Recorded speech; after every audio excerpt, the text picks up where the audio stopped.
Always alerting, always tracking. This is Next Weather.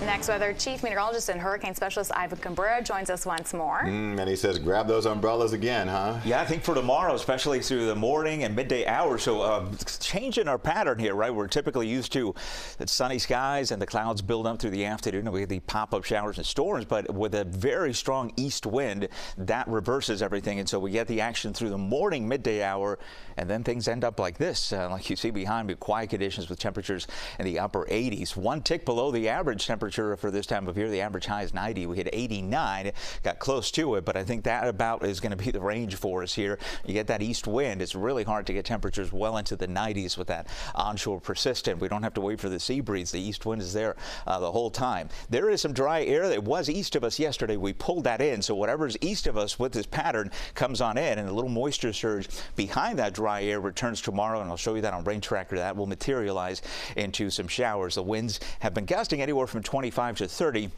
Not as gusty today, but I think the winds do pick up right back tomorrow. In fact, we'll show you the small craft advisories in effect, and we'll continue with shower activity on and off throughout the week. No big rains on the way. It's just more coverage for tomorrow. There you see Wednesday, 9 a.m., and there you see the showers beginning to roll in between 9, 12 o'clock, and then everything ends up on the other side of the coast. This particular run on Rain Tracker came in a bit drier than what we had showed you the last few hours. We'll see if it come back, but in general, an increase in shower activity and an increase in moisture both will result in high rain chances, I think, for the remainder of the week. But as I mentioned, nothing that would worry us about any significant rain, as the ground with this lesser activity continues, to get a little less saturated here. But we still have a ways to go before we dry things out on the ground. There are the wind gusts for tomorrow, returning between 25 and 30. There could be some gusts as high as 35 and 40. So the small craft advisories are flying out there. We'll do that again through Thursday before we turn a little less breezy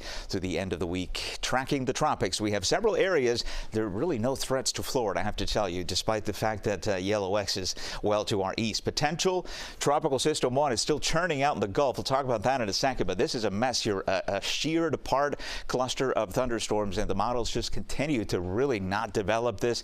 There are disturbances out ahead of it that are just kind of ripping this apart. And so watch this here. There you see the broad spin there coming in with an increase in moisture headed up to our north and west. But we just, our driving pattern here will be that east wind. That's it. And that'll bring us on and off showers. This is still a potential tropical system. The hurricane hunters have been busy flying in here.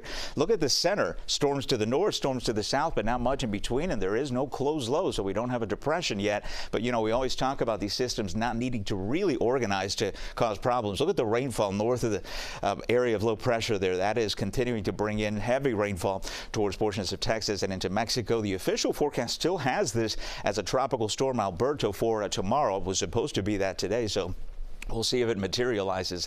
Has a couple of days to do so, but this is the important thing here.